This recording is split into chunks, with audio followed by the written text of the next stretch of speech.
Hello, all guys, gals, and non-binary pals. Welcome to the newest episode of the Noobs and Knockouts Podcast, taped on Twitch and brought to you on YouTube, on Spotify, Google, and Apple Podcasts. And it's our Christmas episode. I'm Austin. I'm a knockout. Watch a lot of wrestling. I'm David. I'm a noob. Haven't watched nearly as much wrestling, and I am your resident holly jolly motherfucker, here to bring you some goddamn Christmas cheer. That's basically what his Twitter handle is. Yeah. Holly jolly Closeton. Let's fucking go. This is my time of year. My powers are at their strongest. We're having a great time. I'm fully decked out. Darth Vader ugly sweater, Santa hat. Bada bing, bada boom. I got a red shirt on. It's fine. Yeah, close enough. Look. You got those young Santa vibes. It's fine. Okay, sure. Anyway, I also noticed that once again our void that we get trapped in once a week is a little less lonely. As is continuing our Christmas tradition from last year, we have a guest as well. We have one of David's roommates, Robbie. Yeah, we got the one and only Robbie Vance here. I am a recent addition to the wrestling fan base as of a couple months ago. I've converted. Yes. I have converted my roommate. All part of my evil plan, really. Yeah. It was a systemic effort on your part. You were you've been playing the long game of by message spamming me on Messenger about wrestling shit. You're like, one day I'm going to spread my tendrils outward. Yep. You worked faster than me, though. I'm impressed. What? You worked faster than me. I'm impressed. Oh no, well, because these guys are down for fucking anything, dude. Mm-hmm. Yeah. I could just throw on whatever, and they're like, oh, okay. Okay. Well, so what are we going to watch today is, again, the Christmas episode. Again, as I've mentioned before on this podcast, is that wrestling never stops. It's a 52-a-week year show. They constantly air new episodes, even during holidays. So there's plenty of Christmas episodes to do in wrestling. And today we are watching the December 24th, 2001 episode of Monday Night Raw. Yeah, baby. Back before they were 3-hour Raws. Let's go. Yes, that's much better than last ye's for that. Much better. I was listening back to last year's episode, and I loved how immediately apologetic I was to Claire of yeah, this shit runs long. Sorry, fam. Yeah. This runs a smooth 90 minutes after ads are gone. Love to see it. Nice. You get on time for Rampage. Yep. So, storyline wise, this is kind of weird because I don't think any of the storylines really matter that much, but I feel like to understand what they're doing in this episode, you kind of need some broader context for what WWE is like right now, which is an excuse to talk about the invasion. Yes. Okay. So in 2001, WWE had purchased, within a week of each other, really, their two biggest competitors, World Championship Wrestling and Extreme Championship Wrestling. Their monopoly over North American wrestling was complete. Finally. Not even wrong. The good guys truly got a win on that day. Oh yeah, I love nothing more than letting Vince McMahon have control over an entire niche media empire. Mm-hmm. So, and the immediate aftermath of the WCW purchase, now they got all these wrestlers that were on their biggest rival, and obviously the big money making idea is, what if they had a crossover angle? What if you finally did the WWE versus WCW stuff that could never have been possible when both companies were alive? Yeah, no. WWF was like, we know we quashed one of the edgiest parts of the NWO, but what if we just did that ourselves now that we own you? And it's definitely going to be as good, right? Okay, that means we definitely have to talk about the WWE incarnation of the NWO at some point, but that's for a later day. I don't wanna. Right. So, and in April 2001, right after they bought the company, they began the invasion angle. To put it bluntly, it wasn't great. It was a bit of a critical failure, and viewership tanked. To be fair, viewership might have tanked regardless, but that's a whole other story. Well, yeah. I will talk about what went wrong with the invasion angle, at least in two respects that are important for today. Is number one is when WCW got bought out. Remember, WCW was owned by AOL Time Warner. And so the big name wrestlers in the company had these big fat contracts with AOL Time Warner. Now, WWE could have bought out the contracts to all of those wrestlers, but that would be expensive. And at this point in time, Vince McMahon is also trying to fund a football league. So we're not gonna do that. I forgot about that. Wait, you knew about that? Yeah. The Wait, what the XFL. fuck? Yeah, the XFL. Wait, That what the was fuck? Yeah, Wait, the XFL. Yeah. Austin, is this the thing you've talked about before? I've probably casually mentioned the XFL, yes, because Vince McMahon lost a shitload of money off of it. Yeah, they just retried to do that a couple years ago. They tried it last year, and then COVID happened, and it fucked Yeah. up again. Good. Fucking And now- good. And now The Rock owns it, so we're probably going to get a 3.0. What the The fuck? Rock. Why? Okay. That's a whole other thing. Yeah. But Wait. basically- I do have one question about the contracts. Does that include like the Scott Hall Kevin Nash contracts?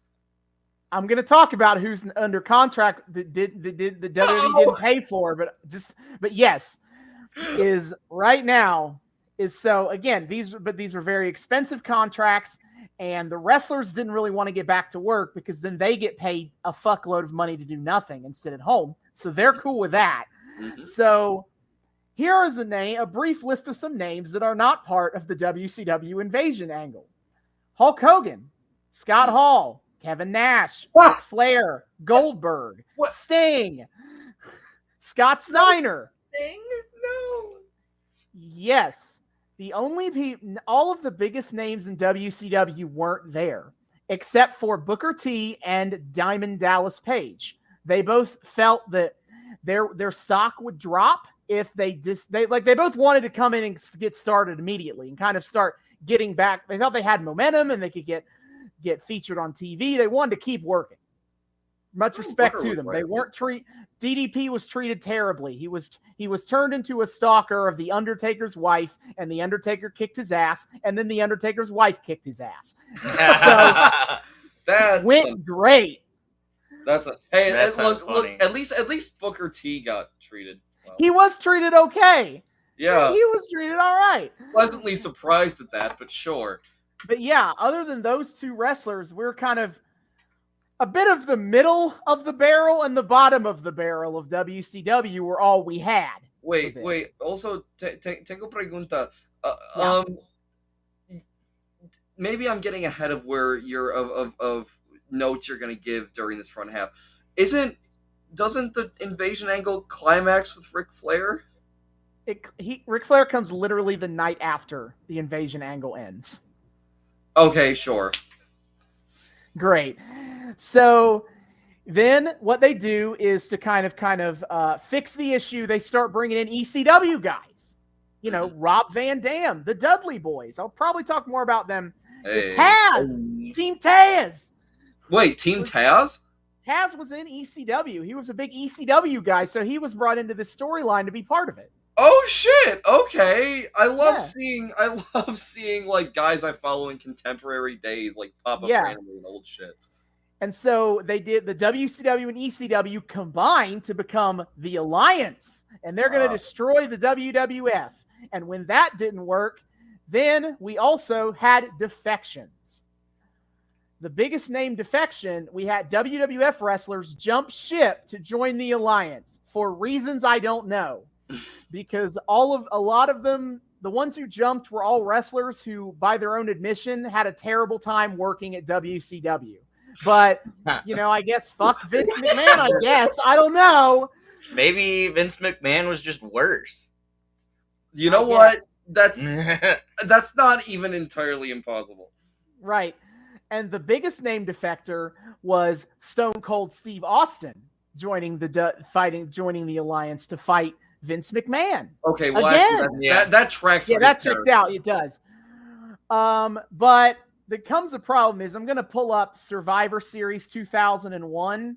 That was the pay-per-view where they had the match to determine which company stays and which company goes. Winner, and I'm going to tell you the teams, and I'm going to tell you what company they worked for when this whole storyline started, and see if you can figure out the problem here.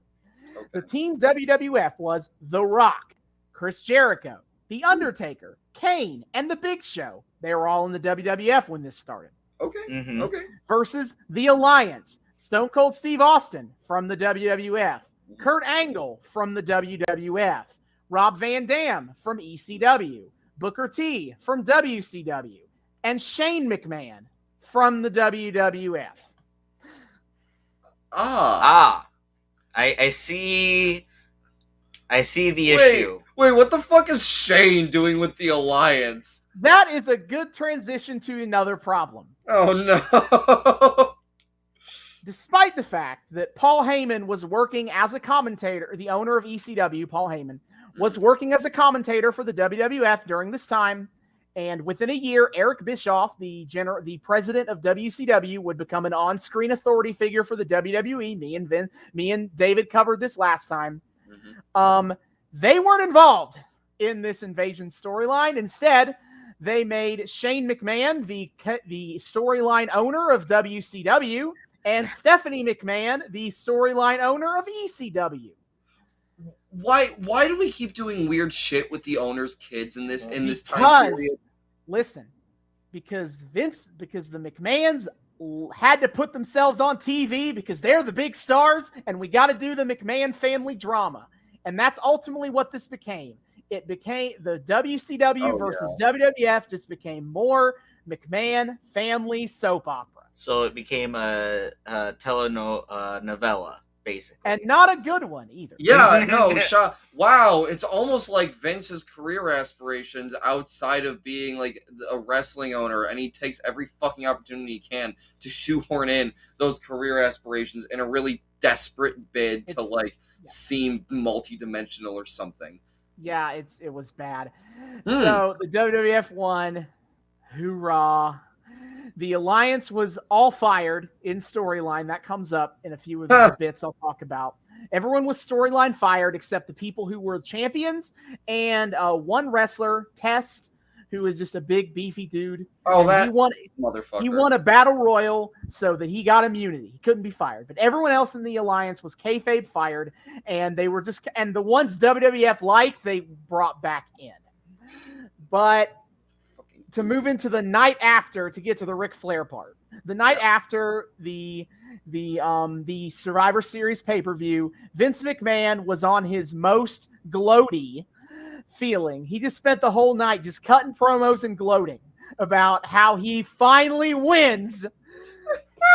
Yes, the meme. He boots Shane and Stephanie out of off the show. They're gone. Get out. He has won, and then out comes Ric Flair, who reveals, and I can't believe this had no build-up. They just kind of did this because you listen to the promo, it sounds like there was a build-up. But I've heard this promo before, and I assume there was there's not. What there's no mention of anything that Ric Flair talks about before. But Ric Flair comes out, and he's like, Shane and Stephanie sold their shares of WCW and of the WWF to me, to a consortium, and the consortium was me. Yeah. So we're partners. And so right now in storyline, Vince McMahon and Ric Flair are co-owners of the WWF. The consortium was me. Okay. I sometimes, like, when I engage in memes about like shitting on people, I always worry. There's a small part of me that worries, like, is this reductive? Am I being like reductive right now? Is this like unfair? And one of those memes I like to engage in is the Vince doesn't like to do actual thought out storylines. He just likes to create moments. And sometimes I'm like, no, that's not. Is that harsh? But then I hear things like the consortium shit, and if you watch it on his own, it's like, oh, okay, so there must have been talk like leading up to this about like this big about payoff McMahon, talking about Shane this mystery consortium. Yeah, the mystery consortium. Shane and Stephanie sold their shares. Who's the consortium? But no, it's just Ric Flair popping out to be like, the consortium was me. What? Out of nowhere. Why? Every time. I want to have more nuanced takes than this, but every time we talk WWF, the take is just Vince McMahon is a fucking moron. Every time. Yep. I was disappointed as well. I was hoping there would be this like at least show long storyline of like talking about the consortium. Yeah. Nah, too busy making people kiss his ass, I guess. I will have to talk about that. But anyway, right now they're WWE, Vince and Rick are co-owners, and it's going about as well as you think it is. Vince McMahon is favoring all the heels. Ric Flair is trying to favor all the baby faces. They're constantly fighting. Nobody likes them. Wait. Ric Flair's the relative face here? He is the baby face here. Oh my fucking God. Yep. So, and the theme of this episode is that they each are hosting their own Christmas party. And the roster is split between the two Christmas parties. I will say, you are very good at picking like special episodes that just are completely off the fucking rails. Last year with Santa getting run over by Alberto Del Rio's sports car. That was magical. This year with the roaring Chris. I'm excited. I'm very excited to see that in action. But yes, that is the big overarching plot. I'll talk about some of the big champions and storylines then. Right now, the undisputed champion, because basically coming out of the Invasion storyline, you had the WCW champion, who was The Rock, and the WWF champion, who was Stone Cold Steve Austin. And while we need only one champion, let's decide that. So they run a 3-match tournament on pay-per-view, and the winner, the new undisputed champion, Chris Jericho. Where did he come from? He was part of the tournament along with him and Kurt Angle. I got more to say about both of them, but Jericho, with some help from Vince McMahon, who's trying to screw over Steve Austin, classic. He beats The Rock and he beats Stone Cold Steve Austin on the same night to become the world champion. Fair enough. Fair. I mean, when you add Kurt Angle to the mix, your chances of winning drastically go down. So, yeah. And Jericho, he is just an egomaniac. He hasn't formed Fozzy yet, so we're not making jokes about that. Wait, but he's Fozzy was 99. No, that was 2002. Okay. Yeah. And he's at odds with Ric Flair because he thinks Ric Flair doesn't give him enough respect. Okay, fair enough. Okay. Yeah. And he is currently kind of feuding along with The Rock, who is The Rock. Yeah. Like, it feels kind of dismissive to say, but also if you've seen any Rock movie in the last 15 years, 10 years so, then you know what you're going to get. The Rock just mostly plays himself in movies at this point. So, it's The Rock. That's not wrong. I will say there is something that kind of surprises and delights me that like John Cena has a little more acting range than Dwayne Johnson does. Like not by much, mind you. And I think himbos.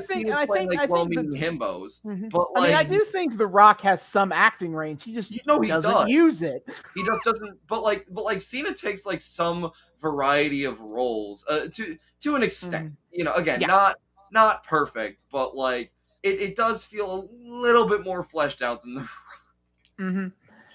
But yeah, I don't think I have to explain to you what The Rock is like in 2001.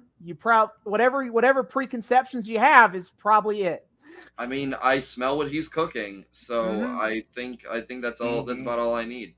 Yeah, and Fun then fact, actually, he's cooking risotto. This is true. Many people are saying this.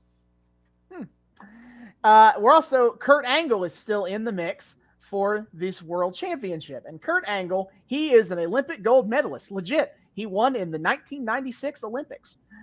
and he transitioned into professional wrestling, and his character is that he's a giant doofus. I mean, still a giant asshole, but he's also a doofus. You were telling me about this on Messenger. I love that he was able to kind of swallow his pride for that, no pun intended, angle. Mm-hmm. I feel, in some ways, I feel bad that thanks to the internet, Kurt Angle's entire legacy is just being name dropped in the Big Papa Pump math lecture. But like, damn, I am excited to see him be just as goofy as his meme reputation suggests. Yeah, and he's great at it. He's also right now one of the several wrestlers who are like sucking up hard to Vince McMahon. As you do. Yeah. So that's going on. And then the other kind of equation is, what's Stone Cold Steve Austin doing? He's kind of moved away from the title picture a little bit to get some personal revenge on the people who have cost him his world championship, namely Booker T. Booker T was fired as part of the Alliance storyline, but Vince McMahon brought him back to be his personal goon. And so he's been screwing with Steve Austin, and Steve Austin is determined to kill him. Jesus. Also, wait, heel Booker. That's interesting. Yeah.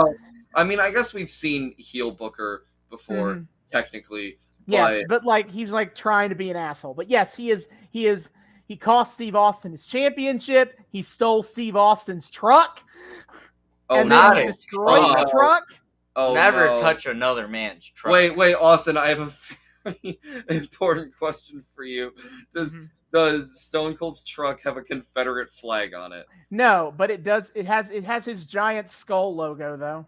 Oh well, look.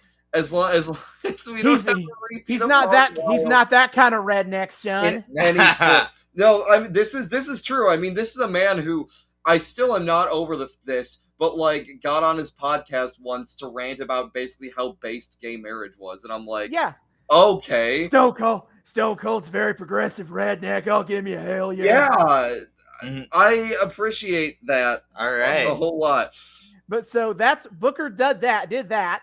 And then Stone Cold chased Booker T down to a supermarket and beat his ass. It was hilarious. And then Booker T tried to hide in a church, and Stone Cold showed up and kicked his ass. Of course.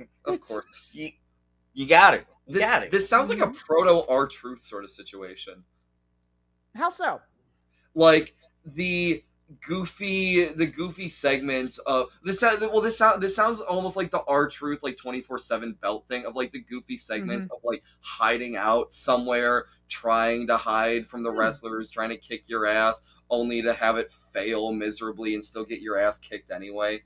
WWE used to lean a lot more into on location kind of skits. That's fair. I will say the R-Truth stuff took place completely like backstage rather than like at actual places. But I like this. Sure. Yes. So Booker T is trying to not die at the hands of Stone Cold Steve Austin. He's only somewhat succeeding at this. And then so that's what's going on there. And then the Intercontinental Champion is Edge. He's basically just like a cool dude that the young people like. I can't really give him a better description. Do they? I mean, I guess. But he's currently getting into a lot of fights with William Regal, which is a good excuse to talk about William Regal and the Kiss My Ass Club. God fucking damn it. Okay. So after the night after the Survivor Series, Vince McMahon said that to save some people's jobs, he is going to make them kiss his ass. And he meant that literally. He brought out William Regal, and he had William Regal get on his knees, and then Vince McMahon unbuckled his pants, pulled them down so his bare ass was showing on national live television, and then made William Regal kiss him on the ass. Perfection. Yeah. Art. Never let anyone say that wrestling is not art. And if they do, you just got to show them that. Throw all of the with no context. Just show them that clip. No, throw all of the deep analysis I've done of like Lucha Underground or like the Women's Revolution or any of that sort of shit out the window, and it's just Vince McMahon's bare ass being smooched by whatever poor worker he feels like humiliating this week. Yep. That's the true art to pro wrestling. You know what? In the last It's art. Yeah. In the last few weeks in storyline, he repeated the bit with Jim Ross, who is the lead announcer in WWF at the time. Fuck that. Yeah. Fuck all of that. Fuck you. Fuck you. Fuck you. Don't you dare disrespect my boy like that. Yeah. Unfortunately, that's a common thing. Jim Ross from AEW now. Yep. He's been in the game forever. Yeah. So, and then he tried to do the bit again with Trish Stratus, who is the current women's champion. But The Rock said, nope, we're not doing this. Nope, we're not doing this. Oh, thank God. Thank you. Yeah. Vance, I probably told you about this before, and as a bit of a throwback to last Christmas special, I will just say very simply that up until about 7 years ago, the WWF/E has had a rather fraught history with portraying women. Yes, and don't worry, that's on display here tonight. Oh God, that will be on display. We got to do the sexy Christmas match. I'm afraid. No, another one. What? Yes. God bless it. Anyway, back to the ass club thing. It eventually, a few storyline beats later, I don't think they're important now. Eventually, it was a situation where Vince was stipulated to kiss The Rock's ass, and The Rock decided, I don't like that actually. Instead, you can kiss Rikishi's ass. Rikishi being a big fat Samoan guy with a big fat ass. And so The Rock shoved Vince McMahon's face up Rikishi's ass. And then after that, Vince is like, you know what? I'm canceling the Kiss My Ass Club. We're not doing that anymore. Wait, is this what led to that one clip of his face being shoved into Stone Cold's ass? I don't think it was Stone Cold, but there have been multiple bits where Vince McMahon gets his face shoved in somebody's ass. I just remember from the John Oliver segment him showing a clip like that. I'm pretty sure that was the Big Show's ass actually. Oh yeah, okay. Yeah. Does this lead indirectly to Vince's face getting shoved in the Big Show's ass? No, that takes place in 2006. Oh shit. Okay. Anyway, so the Kiss My Ass Club is done. However, people keep making fun of William Regal for kissing Vince's ass. And it has caused him to become more aggressive and angry and mad, and it's kind of sweet, but also poor guy. Just trying to protect his job, and now everyone makes fun of him. Aww. Indeed. The European champion is Christian Cage, for the AEW people here who know who that is. And right now he is kind of hanging around as he's a European champion who acts like he knows a lot about Europe, but he really is kind of bullshitting it. Best described in a conversation that was had by Rob Van Dam, who's a stoner, and that's why his answer to this makes sense, is he asked in an interview, Rob Van Dam's like, yo, put your European championship on the line against me. And Christian answers like, oh yeah, you can't be the European champion. What's the capital of Belgium? And Rob Van Dam answers, waffles. Of course he does. Of course he does. Of course. And then Christian goes, that's not the capital of Belgium, you moron. And then Rob Van Dam's like, well, what is the capital of Belgium? And then Christian, he pauses and he's, I'm not going to tell you the answer to that. I feel like this is like the opposite of the U.S. champion trope, where the non-American gets it, and they build heat off of shitting all over America and being dumb. Being see that, America. And but instead, this is they get the European championship, but they don't know jack shit about Europe. But also, I feel like this is played for charming babyface points rather than he's a heel. Christian's a heel. Oh. Okay, well, that's a nice little surprise. For being obnoxious, yes. Yeah. The Undertaker is the hardcore champion. Nice. The hardcore championship being what you think it is. No rules. And the Undertaker, I bring him up to say he is currently, despite his name not being, this is not his goth dead boy phase. This is motorcycle redneck Undertaker. Right now. Yeah, he had a motorcycle redneck phase. I knew that. Okay, I forgot about that. I knew that. I always Yeah. forget about that because I'd rather not think about it. Yeah, I don't love it either. And so he's just kind of doing his thing, kicking people's asses, as you do. As you do. As he the does, tag, the tag team champions are the Dudley Boys from ECW. They're the tag champs. I told David this backstory, but for the benefit of Robbie, the Dudley Boys are basically two dudes in ECW. Their gimmick is that their dad, Daddy Dudley, was a traveling salesman who had sex with lots of women, and so they're all half brothers. It's a whole big clan of them. And the Dudley Boys, that's their thing, and also they like putting people through tables. Let's go, Daddy Dudley. I still am having trouble wrapping my head around the fact that they went with actually an angle like that. Like, it's so deeply corny that's like, even I thought that might be like too much, but no, it's a classic. Never goes out of style. No, always works. Does it? No, I think it's a real evergreen kind of storyline. You know what? I'll trust your judgment. You two tend to have your finger a lot better on the pulse of society than I do. Yeah, the women's champion is Trish Stratus. Mentioned her earlier. Her whole storyline right now has been avoiding kissing Vince's ass. So not really anything worth mentioning there. Valid objective. Yeah. Yeah, it's a solid character goal, I think.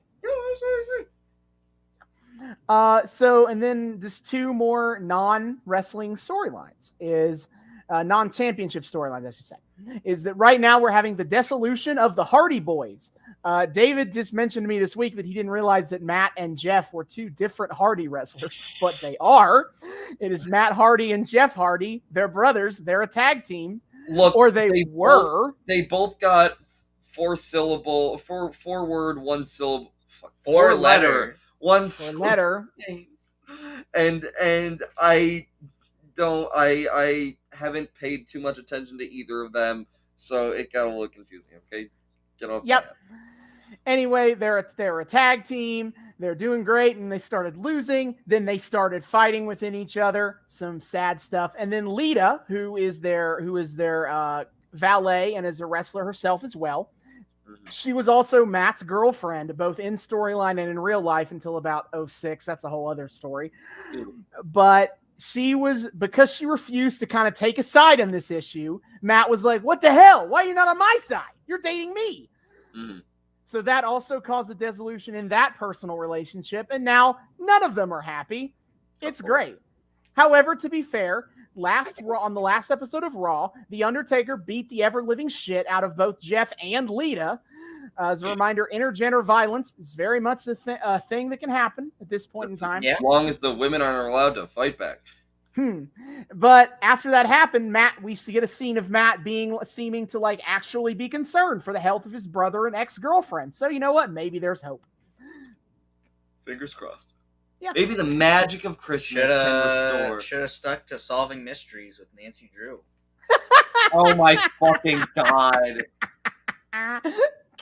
God, you know, I think about that sometimes when I hear that tag team name, but I don't.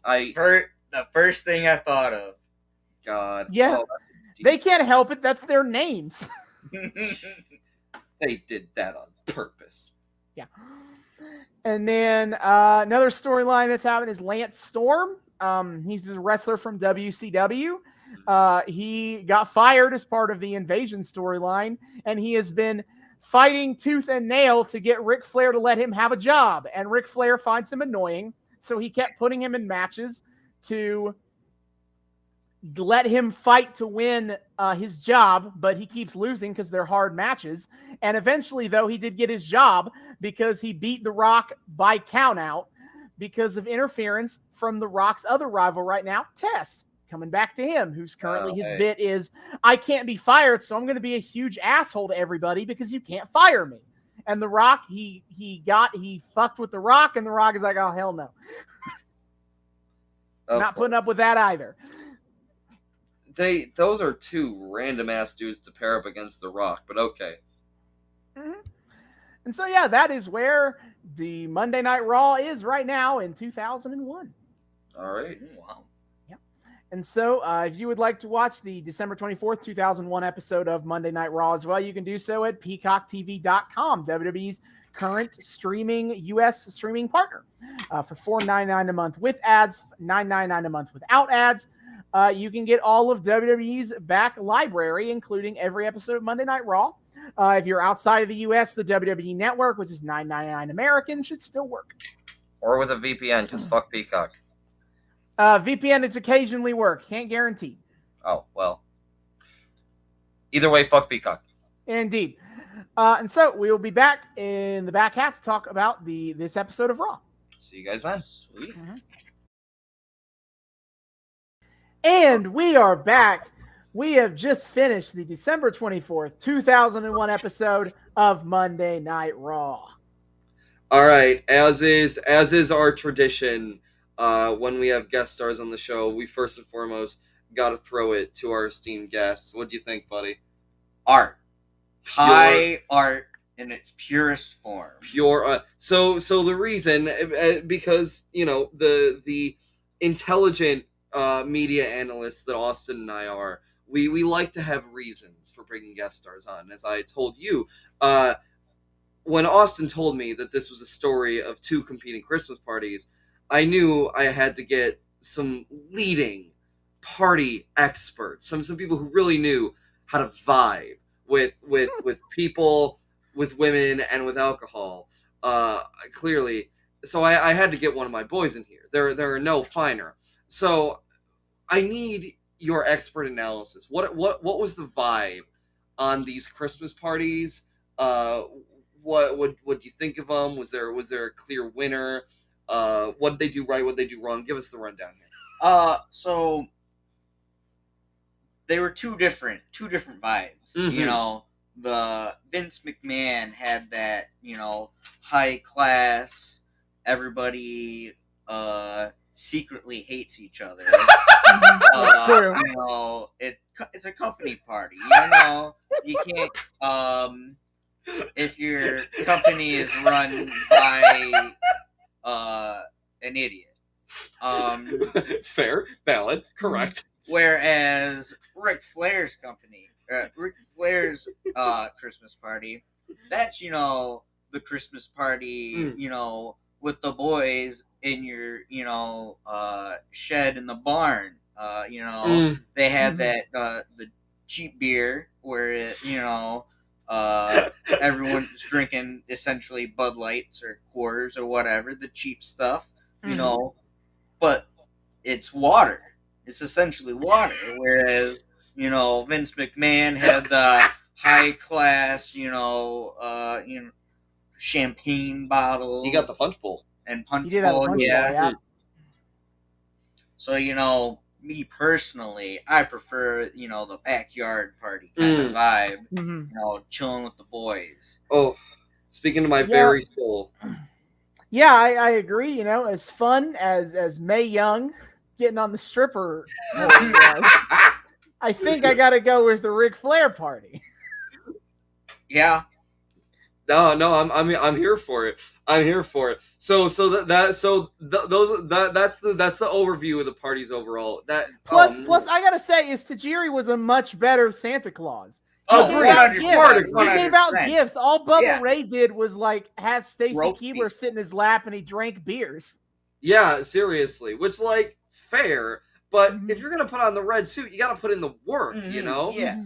Which luckily was thematically represented later on in one of the very high art affairs that we had going on this episode that we'll touch on. Oh yes. That we'll touch on later. Oh man, did this episode have some truly to your point, Robbie, some high art. I cannot believe the genius that went into such concoctions as the eggnog match and the Rikishi squashing someone match. Real classy stuff. Yeah, can you tell this was an episode? Can you tell this is an episode that aired on Christmas Eve? Yeah. And you can, and the eggnog match just teenage boys, you know, Teenage Boys and Jerry Lawler. A teenage boy came up with that idea, you know. Yeah, like Wait, I want to save some of my deep analysis on that eggnog match. Well, yeah. Get to Although to Robbie's point off the bat, I do have to wonder out loud if this is one of those, like, you know how back during the days of the Disney Renaissance, the height of the Michael Eisner reign, sure, he relied on his teenage son to figure out what was hip with the youths. Hey, it worked for the Disney nightclub now, didn't it? I wonder if Vince strolled into Shane's room one day, and Shane is furiously trying to stuff a magazine under his pillow, and Vince is like, I'm trying to come up with something really good for the women's match, this for the Christmas episode, but I can't. It's been killing me. I want to really create something deep and meaningful. And Shane's just like, I don't fucking know. Have him roll around in eggnog as he's like slowly trying to like push his dad away. And Vince is like, that's brilliant. I want to emphasize this whole conversation happened when Shane McMahon was 31. My point still stands. Yeah. Look, if Jerry Lawler can still be a teenage boy in his fucking mid-40s or whatever here, Shane McMahon can still be a teenage boy at 31 years old. Yeah. Which, hey, speaking of the eggnog match and Jerry Lawler, as soon as it was announced, it's like, I wonder what was literally the first thing they advertised on the show. Yeah. This is a show that from the beginning had a world championship match scheduled. Yep. And the first thing they advertised was, we're doing the eggnog match. Was boobies in eggnog. Like, how can we make mud wrestling Christmas themed? They pulled it off with Thanksgiving with the gravy bowl. And sometimes they just do mud wrestling, but they got to do Christmas theme. Eggnog is the best we got. Derivative. Because we can't get snow in here. Can you believe this pedestrian crap on my cerebral Monday Night Raw from the early 2000s? I mean, like, it's true. Is there's nothing more high art than The Rock's Christmas book. Oh, that was a masterpiece. The Rock promo cutting from the start. Something I kind of realized more than I have ever before. Because this is the most consistently I've done it. I love the way The Rock holds the microphone over his... He looks so like careful with it. He looks so cautious. I wrote in my notes. It almost looks like he's holding it like an eyedropper. Like he's got some shit in his eye. And he's got to just like squeeze it out. That's kind of like there's a certain tenderness to the way he holds that mic, just slightly angled above his face, as if there's something that's going to be secreted from it onto him below. Nothing quite like it. But yeah, we start the show with The Rock cutting a promo. He's in his Miami football jersey because he played football at the University of Miami. Rockies come home. Yeah, he has. He even said that, and I knew he would say that because he also did that bit when he came back to WWE in 2011. So, like, I guaranteed he was going to be like, finally, The Rock has come home. Why does literally everything he say get a pop? It's insane. Because he has a bazillion catchphrases, and the whole crowd knows all of them. He has a catchphrase for every muscle. True, yes. He's assigned each one to each muscle. His deltoid, his millions and millions, his bicep. That's why, you know, when he got bigger for all of his movies, he got more catchphrases. He's more catchphrases. That makes sense. It's a wonderful life, except instead of every time a bell rings, an angel gets his wings. Every time The Rock gets a new catchphrase, he grows a new muscle. Yeah, that all checks out to me. Yeah, Christmas theming. We're making it work, baby. Yep. The math But checks out. yeah, it does. So The Rock, he's just kind of he promotes that he's gonna have the match with Jericho and he's gonna win, just like the Miami Hurricanes are gonna win in the Rose Bowl against Nebraska. As you do. A great call out to 2002 college football, and I actually understood the reference he was making there. Of course you did. They do win that Rose Bowl. Unfortunately, I was next wondering. year in the 2003 Fiesta Bowl, they run into the Ohio State Buckeyes, and they're not quite as successful. So Hey, Go Blue. Go Bucks. go Bucks. Anywho. And yes, he's getting started, and he pulls out a Christmas book called The Rock's Night Before Christmas. And I believe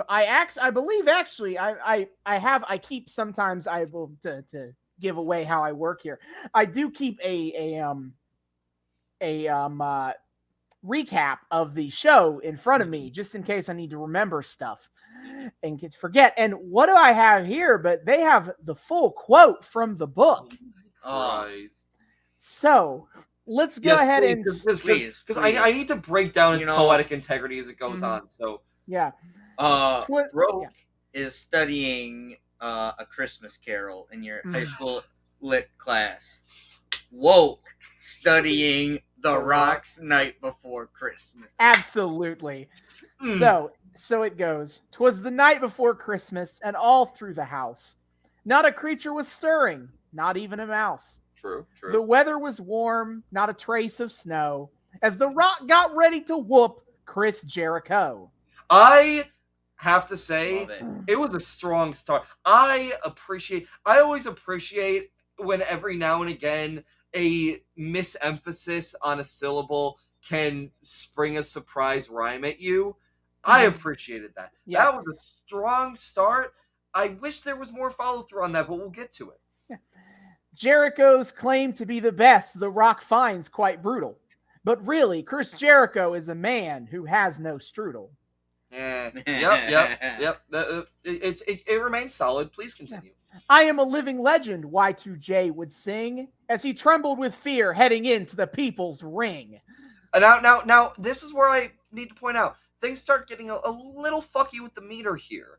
I don't know how I feel about The Rock sacrificing the rhythm of this piece for the sake of his pop lines. I don't entirely know. It's a metaphor. He's breaking the meter like he's going to break Chris Jericho. Deep, amazing, incredible. Okay, I can roll with that. Yeah. Pardon me. How could I ever question the master of the meter, Dwayne "The Rock" Johnson? I'm terribly sorry. Like I said, please forgive. It is high art. No, that's.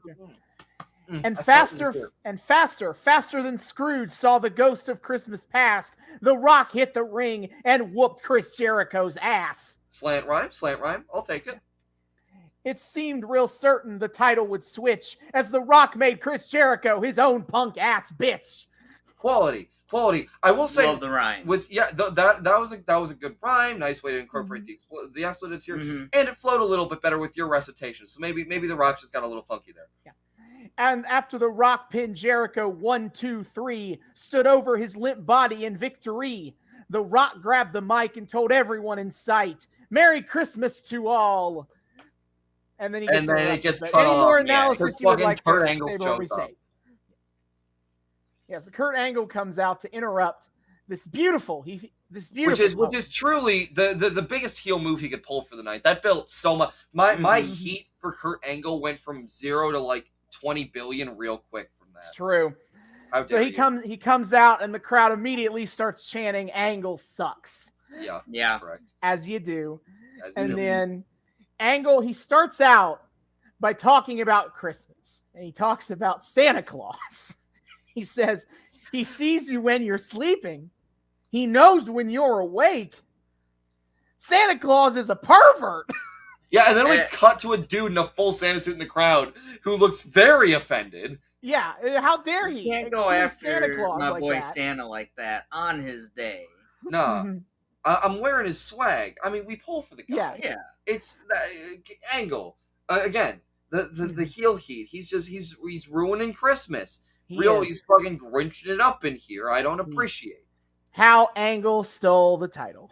And he's not even singing the damn song. If he sung the song, I'd appreciate it. But no, he half-assing it. He continues on that he has the favor of someone even more powerful than Santa Claus, Vince McMahon. Yeah. And yes. he tries to say what gift Vince has given him tonight, but everyone starts chanting asshole at him. Interrupts him, and he tries to interrupt back, and The Rock cuts in and goes, You need to sit there and let the people finish calling you an asshole. See, this is why he's the people's champion. The voice of the voiceless. Yep. The voices that want to scream asshole at Kurt Angle. Yep. So they continue. Also, this is at this point, I think. No. We get what the gift is, and then we get the line. Yeah. When Angle finally gets to talk again, he explains that the gift is that he has been added to the World Championship match in the main event. So now we added Kurt Angle to the mix, and it's now a triple threat match. And The Rock's chances of winning went down. I'm sorry. I will never, ever, ever be done with that meme. People must be so tired of hearing it. I don't care. It's so good, and it always applies. But yeah, so he reveals this, and JR, I think, on commentary, makes a comment about Ebenezer McMahon ruining Christmas for The Rock by doing this. And I at this juncture, Austin, I must make a bit of an impromptu request, a Vince McMahon move, you will, of booking our own show in the middle of the show, in that I would like to formally introduce a segment that I've technically done quite a few times in the past, but I'd like to officially formalize it, of help David go off on a crazy tangent of developing a weird new idea based on a random throwaway line in the show. So with Ebenezer McMahon, this clearly is a great place to start for a WWE adaptation of A Christmas Carol. Vince McMahon gets visited by 3, technically 4 ghosts, and hopefully maybe learns to change his ways, except probably not, because it's Vince McMahon. He doesn't ever seem to learn from his mistakes, ever. So clearly Vince McMahon is our Ebenezer Scrooge. Easy. I determined later on, during a video package that I'm sure we'll briefly touch on, that Undertaker, of course, needs to be Christmas future. Okay. Yeah, okay. Undertaker needs to be Christmas future. Okay. I mean, isn't there also, in some versions, a character that's an Undertaker? A bit character that we kind of see just to be, like, add to the creepy effect, but he's not actually a substantial, like, role. I mean, I feel like the Undertaker could play both, you know? Oh, yeah. Well, the one, you gotta have the hood over it, yeah, right? yeah. So, like, yeah. The unspeaking big dark. Well, yeah. Actually, though, I feel like Paul Bearer should be the... Paul Bearer, should be the Undertaker, that's ironically, fair. at that point. That's fair. Yeah, So, I know I will say, though, I know he's supposed to be unspeaking, but also it would be hysterical if Ebenezer, he does his bit of, like, is this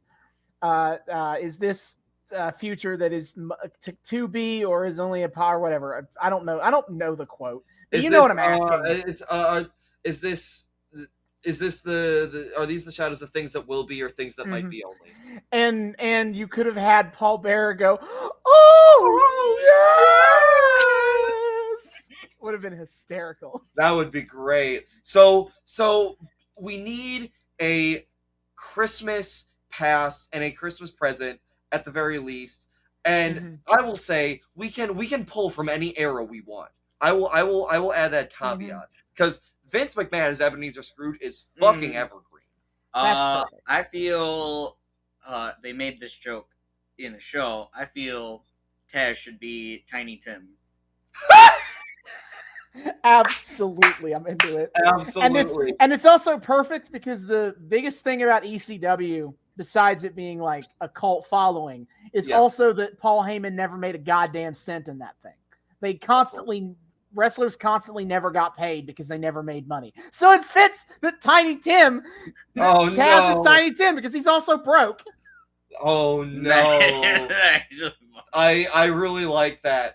So then who is our Christmas present? I feel like it has to be one of the like giant superstars, but I don't know if are we pulling Rock? Are we pulling Savage? We pull in Cena. We pull in Hogan. Who we got? I feel Hogan should be passed. Because he was like he's the classic. The classic Christmas. You know. I could see that. And or another let classic. me tell you something, dude. Come remember the lights of long ago, brother. Brother. Yeah, I just all I know from that era is Hulk Hogan. So yes. Yeah, but that fits. And Cena is the ghost of Christmas present. I think that could. Oh be. I could see that. Yeah. Big jolly motherfucker. Mhm. Now all we need is the beleaguered. All we need is the beleaguered middle management to Jim fill in Ross. Jim Ross. Jim Ross is Bob Cratchit. Oh, that's yes. perfect. The shit that Vince McMahon made that man deal with. Absolutely. All right, boys. For God's sake, Vince, it's Christmas Eve. Every idiot who comes around with Merry Christmas on his lips should be boiled with his own turkey and buried with a stake of holly through his heart. And anyone comes around with a Merry Christmas on his lips can kiss my ass. I love it. We've pitched it. Let's take it. Let's take it to you- McMahon himself. All right. You're gonna work on Christmas, Bob, or you're fired. Yes. It's so Wait. One more. Who's Jacob Marley? Jacob Marley. Who would be a good Jacob Marley? I feel like it has to be Eric Bischoff. But they weren't business partners, though. Well, no, but his company died real hard, and he can be there to warn Vince about how if he doesn't change his ways, the same will happen to the WWE. I kind of actually like Gorilla Monsoon in that part. I know that's a really reference. Okay, I can get on board with but I think that could fit with that. I can. You may be a bit of undigested beef. Oh, come on now. Oh, come on now. Yeah, great. It's perfect. All right. This concludes the first official and holiday segment of Help David Develop His Bullshit Ideas. Yes. Yes, Hopefully everyone is still listening. Oh man. Oh hell yeah. I'm so happy. Mm-hmm. And so after this, we go to the first Vince McMahon Christmas party segment. Yeah. And it looks lame. It looks fucking lame. It feels very sterile. It feels like like I said, it feels like company Christmas party. Yeah. Very boring. Yeah. I will give them that was a nice subtle little touch, assuming it was intentional. That I feel like it was definitely intentional that Ric Flair's party was more fun than Vince's. Mm-hmm. Yeah, I'm kind of here for the like solid like little subtle touches that emphasize that. Yeah. Mm-hmm. I'm into it. I think it's important to bring up that this is when Vince brings in the reindeer. Yeah, the strippers. Yeah, the reindeer. Yes, strippers. the reindeer that are strippers. Yes, because not remotely reindeer. No, that they didn't even put on the antlers or anything. Seriously, they could have at least. They put no effort into the theming. All right, zero. At least Stacy Keibler put on a Santa Claus costume. Right? Yeah, exactly. Speaking of which, Bubba needs to chill the fuck out. Right now. I'm actually now kind of I think I'm confused about the relationship between those two because like Stacy Keibler right now is the Duchess of Dudleyville. So I assume she was like the girlfriend of the two of them, but then she wasn't into the advances here. So like now I'm not sure what. No, she was kind of in. She stopped him right there. And yeah. So it's maybe like now she's I'm not into sure what it in public. Oh, that's true. Maybe that's it. You're right. The public's a limit for her. Didn't think of that. Okay. And then the next match, the first match of the show, Rikishi and Test And as we kind of hinted at, in the beginning, all the matches in this show kind of suck because it's a Christmas show. They don't care. All of the matches got a real case of the zoomies, aside for the main event. Yeah. It's Rikishi versus Test, which is a wild pairing because Rikishi is just, his whole character is ass and ass. And Test's whole character is I don't know. He's beefy and he can't be fired, so he's just wilding out right now. Yeah. And his name still looks like filler text on the title card. Yep, and they just never bothered to change it. Awkward. Yeah, seriously. But really, what is the fixation on Rikishi's ass? We get a stronger cake shot on Rikishi than the cameramen care to do for either of the women in the heretofore yet to happen eggnog match. Yo, yeah, man, Right. you gotta get all the cake when Rikishi's out there. Yeah. It's a thick cake. Also, more than the strippers at Vince McMahon's party. Yeah, too. yeah. Like, I'm glad that we're not going for the most hardcore version of objectifying our lady workers, but also, why are we objectifying Rikishi? What did he ever do to deserve this kind of treatment? I don't think it's really objectifying him. It's because his stuff's played for laughs. But for the sake of the thing. Sure. Amazingly, it doesn't end with ass in the way I thought that's how this was going to go. Instead, what happens is Test. He's hitting Rikishi in the corner, and the ref is like, "Hey, stop that!" And Test is like, "You know what? Fuck you!" And he like pushes back at Tim White, who's the referee, and he like asks Tim White to take a swing at him, and then Tim White does. Yeah. And then Tim White calls the DQ right before Test kicks his ass. Yeah, I do. The refs in this episode were very entertaining to watch. The refs can be all the miscellaneous accountants in the Christmas Carol adaptation. Oh yeah, that fits. Yeah. Mm-hmm. Yeah, these poor refs this episode. What did they do to make McMahon mad? Yeah. But either way, dignified, assless ending. That is this show's Christmas gift to me, I think. Yeah, and Rikishi saves the referee from further beatings, and then that's that. Yeah. And then we cut over to Rick's party, and it looks woo, woo, woo, woo, woo. He's wooing. We got Big Show. He as soon as Rick comes in, Big Show walks over and starts doing the Ric Flair strut with him. Yeah. Ric Flair doing impressions. Big Show does impressions. He's gonna do the Hulk Hogan impression. Big Show. I got them confused. We kind of knew this from the lead up to Hog Wild, but damn, Big Show unironically does a really good Hulk Hogan. Yeah, he does. If I closed my eyes, I could be legitimately confused by that. I'm impressed. Yeah. This party also features you got Edge, Kane, and Albert hanging out in a corner, and Albert and Edge are being like, "Come on, Kane, you got to get in the Christmas spirit." I feel like this warrants Claire's comment from last year of calling him Candy Cane.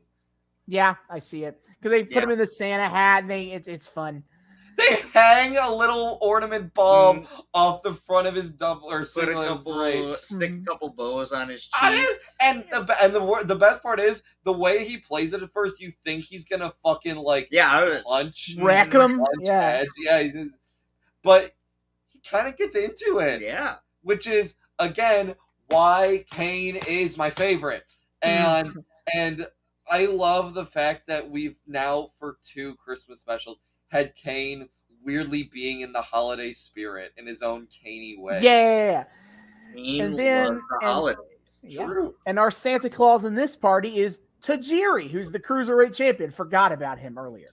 Yes. And he also has a woman in his lap, but to be fair, it's his girlfriend, Tori Wilson. So yes. But he does gift her lingerie in the middle of the party. At least it's consensual. At least it's consensual. It's true. I'll take the victories where I can get them. Mm-hmm. You should.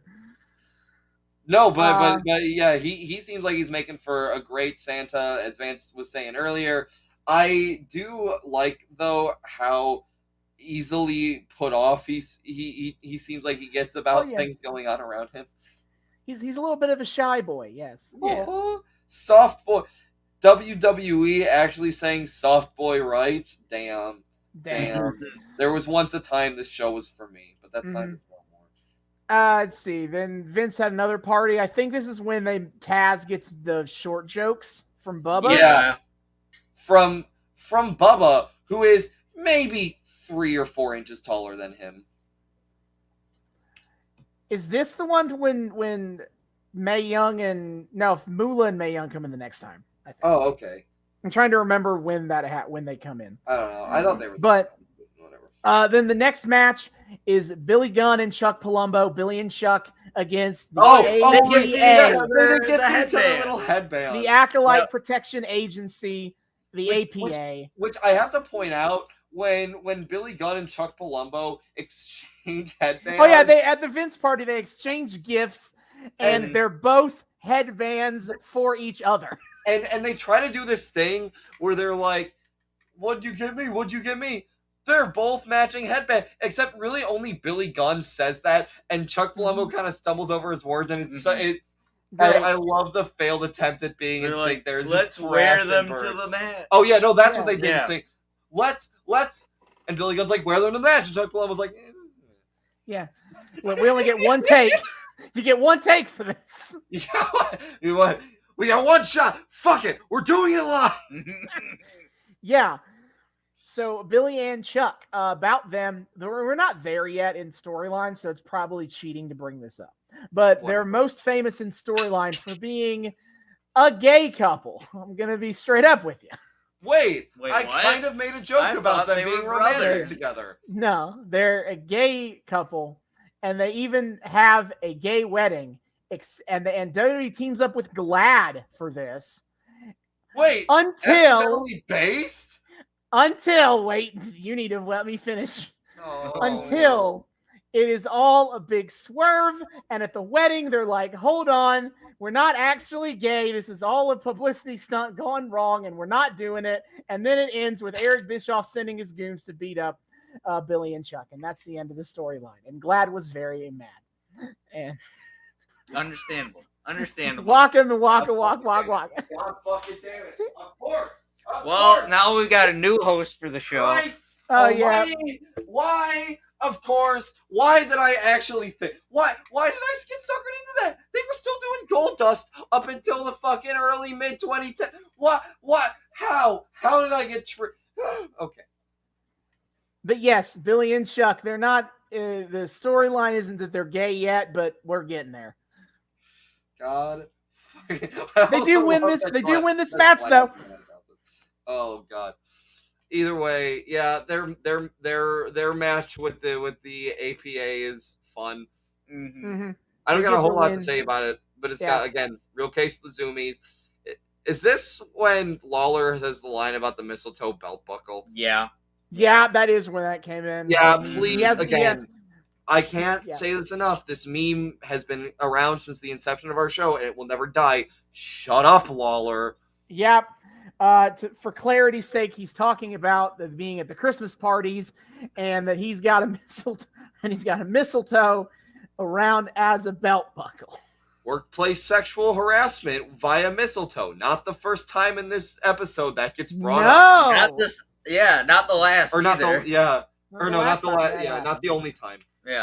Yeah. And then there's a quick backstage bit. Rob Van Dam is kicking doors open. Dude, he's looking for Jericho for some reason. Shockingly, he comes to Jericho's locker room and is like, "Hey, maybe he's in there."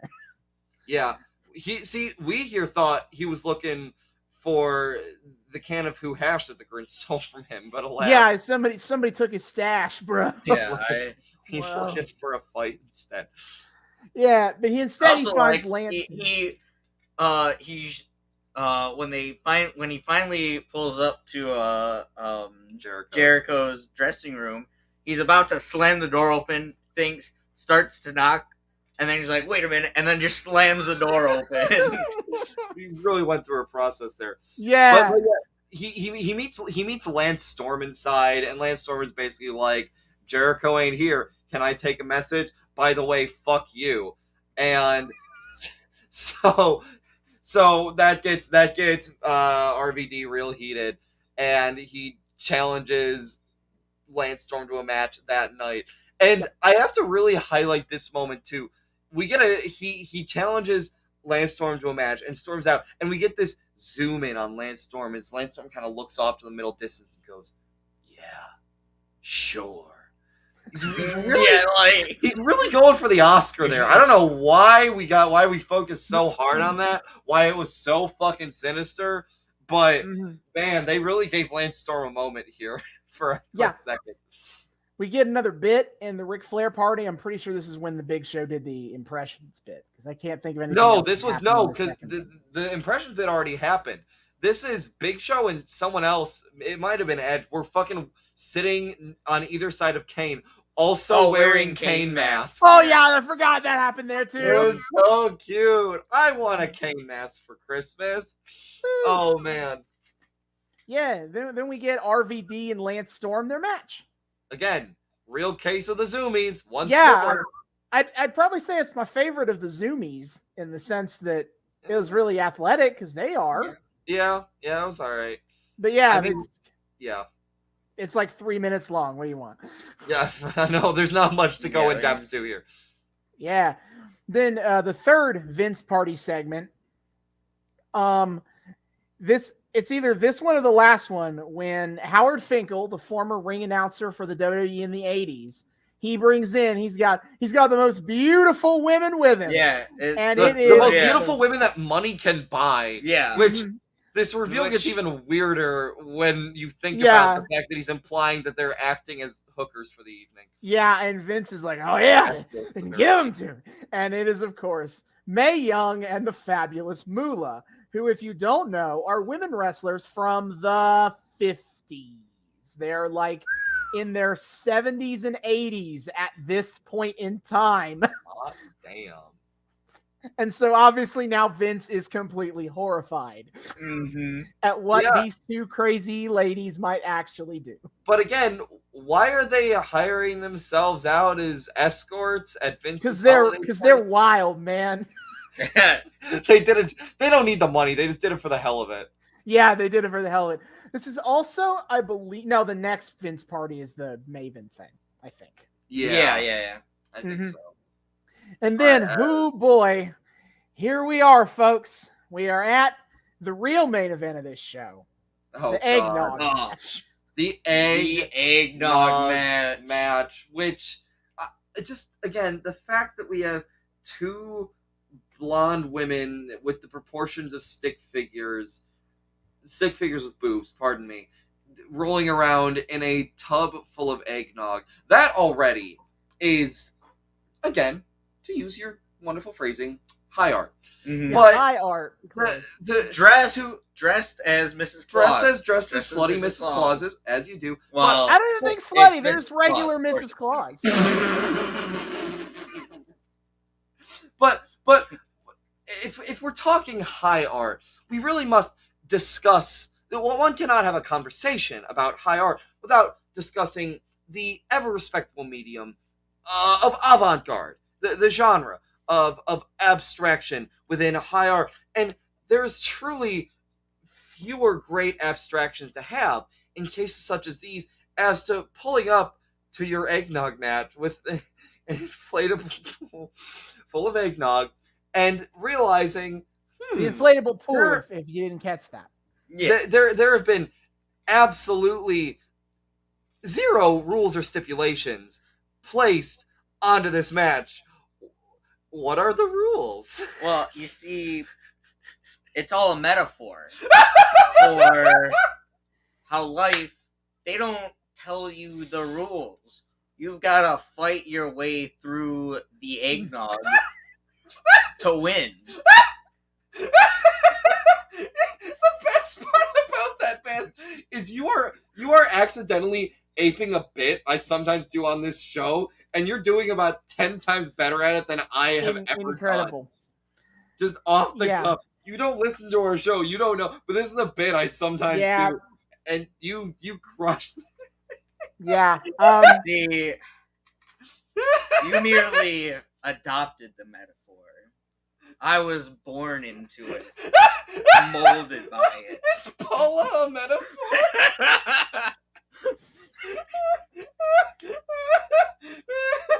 Well, your mom officially can't listen to this podcast now. I don't think she knows what a podcast is. That's scam. That's impressive. Even Austin's and my mom know what our mothers know what podcasts are. Paula's an impressive woman. Incredible. I have a few thoughts about this here eggnog match. First of all, it was very funny watching the ref continue to get knocked over in the egg. I did enjoy that. Another instance of fuck the ref. Also, I've been thinking on this, and I admit I'm not much of an eggnog drinker, but I see eggnog, I think about it, and I think I'm missing why you'd want to see two women wrestle around in it. Like, it just kind of feels like something that would be more gross than titillating. Like I said earlier, I think it's more of they wanted to do a mud wrestling match, but make it Christmas themed. And eggnog is the closest thing they could think of. This is true. I, without getting too explicit, have an alternate hypothesis that they were trying to go for the effect of women being drenched in viscous, creamy, off-white liquid. They don't think that hard about it. I don't know, dude. If we got Vince McMahon jacking off under his desk at the helm, at the suggestion of Shane, I don't buy it because I mean, if that's the way you were gonna do about it, then why was the gravy bowl match in brown gravy? Don't we don't want to know. We don't want to know what I wouldn't touch Vince that with a 39.5 foot pole. This match was terrible. Yeah. Once again, fuck the ref, and like I'll make the comment here that I made after the match was done. There was a surprisingly tactful lack, relatively, of undress in this match. Daisy managed to mostly keep her outfit on. Was expecting, them to take off their Mrs. Claus outfits first. I was expecting that as well, and I do have to, this harkens back to another guest star we've had on this show.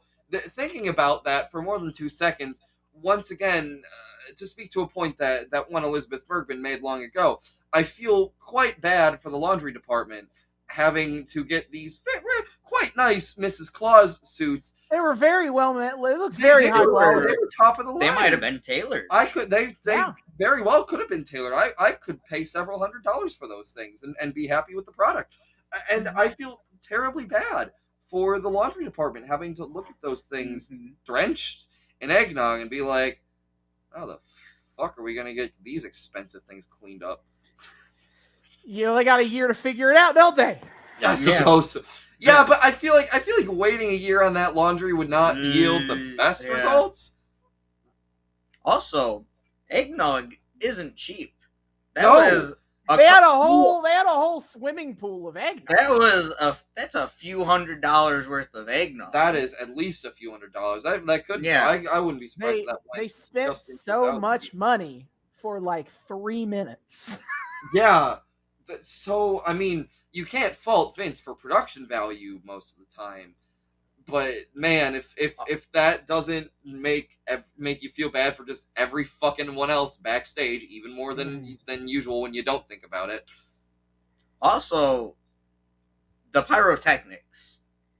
Oh, beautiful. Well, since we're talking about production value, pyrotechnics, peak, I will give the WWF that. They pioneered the art of indoor pyrotechnics in arena shows, just free falling from the ceiling because some dude wants to look extra cool when he walks out to do some wrestling. It's true. Anyway, Stacy Keibler wins. She pins Tori Wilson in the pool, and she wins. Got it. Then we get Vince Party number 4. I just want to emphasize, I haven't brought this up yet, but after we bring in the strippers in the first one, every single establishing shot of this party is from the perspective so you can see the ass of the stripper. No, you can't. The ass is right out, just out of frame. You see like partial ass, and it's like upright corner of the screen ass. They got a far better cake shot on Rikishi than they did any single one of those fucking strippers. They got a better. Well, actually, I'll save that for later. I don't want to spoil our audience on the great bit that happens in a little bit with the stripper. Oh yeah, but regardless, the bit occurs. So Vince, the fourth party scene. I remember 3 things happening. I admit some of this might have happened in the third one, but we have Test going up to Terry Runnels, who is an announcer in WWE, a female announcer to be clear, and Homie pulls out the mistletoe, and says, and I quote, "I'm rock hard." Yeah, that's his opener. Just he opens with that, and I get why, because it's a segue to talking about The Rock. Yeah, but also Reynolds like, no. Speaking of The Rock, she brings up that The Rock keeps kicking his ass, and he's like, nah, he's just getting lucky. Speaking of getting lucky, Christ. And at this point, she's like, mistletoe. No. Yeah, he still got the mistletoe, and at this point, she's like, yeah, no, I'm out. Workplace sexual harassment via mistletoe number 2. Yeah. And then we also get roughly around this point, we get Stephanie McMahon coming in. Yeah. She tries to reconcile with Vince. As I pointed out, you can hear the slut chants from the arena. Thanks, I love it. And she gives this whole speech about how she just wants to give her dad this gift, and it's a money clip, and it has his name on it. And she had it monogrammed on one side of it, just the things she really wanted to say, but she just couldn't. Which I kept waiting for there to be a joke, but they play it dead fucking straight. Nah, they do. You were really on the mark with that telenovela comment. It's a telenovela. It literally felt like we got plunged into a soap opera for about 2 minutes. And I'm gonna be honest, like when I started watching AEW, the little I had seen of wrestling was the WWE. So I was saw a bunch of clips of Vince McMahon always showing up or doing something stupid. And so I was expecting the owner of AEW to show up a lot more. No, Tony Khan's never on screen. And I don't think I've ever seen him. Nah, he appears once in a blue moon. Yeah.